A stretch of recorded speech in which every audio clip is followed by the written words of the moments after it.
Hi guys, mapagpalang araw. Ayan, nandito po tayo sa aking profile sa official account ko sa Facebook. Kung mapapansin ninyo, meron ako nakalagay dito na music sa aking profile. Ayan, kung gusto niyo din maglagay ng music sa profile ninyo at hindi niyo alam kung paano maglagay, sundan niyo lang yung video ito dahil tuturuan ko kayo kung paano maglagay ng music sa inyong profile dahil sobrang dali lang po.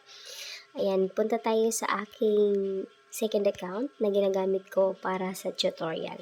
Mapapansin niyo dito ay wala akong nakalagay na music. Ngayon, i-search natin dito sa dami account ko yung official account ko dahil may music yun. Ayan, maghahanap kayo ng profile na merong music. Tapos, ayan, nakikita natin dito yung music sa profile ng official account ko. Pindutin lang natin yung tatlong dot. Tapos, pindutin ang add song to music. Ayan. The song has been added to your profile.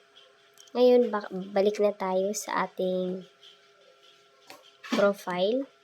Tapos, dito sa baba, see your about info.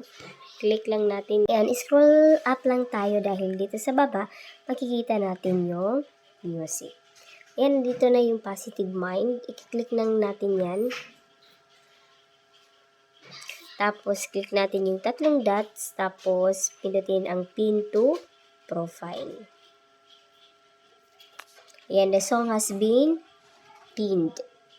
Okay, balik na tayo sa ating profile. Nandito na po siya. Ganun lang po siya kadali. Kung halimbawa naman gusto nyo pala palitan, pindutin lang ulit yung tatlong dot. Dito, yung tatlong dot. Palitan, pindutin lang. Tapos, pindutin ang replace song.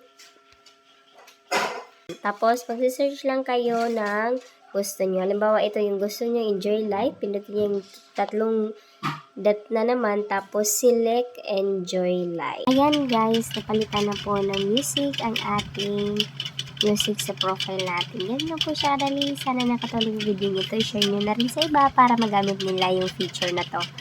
At kung gusto mo yung mga ganitong content, follow for more. Thank you. God bless.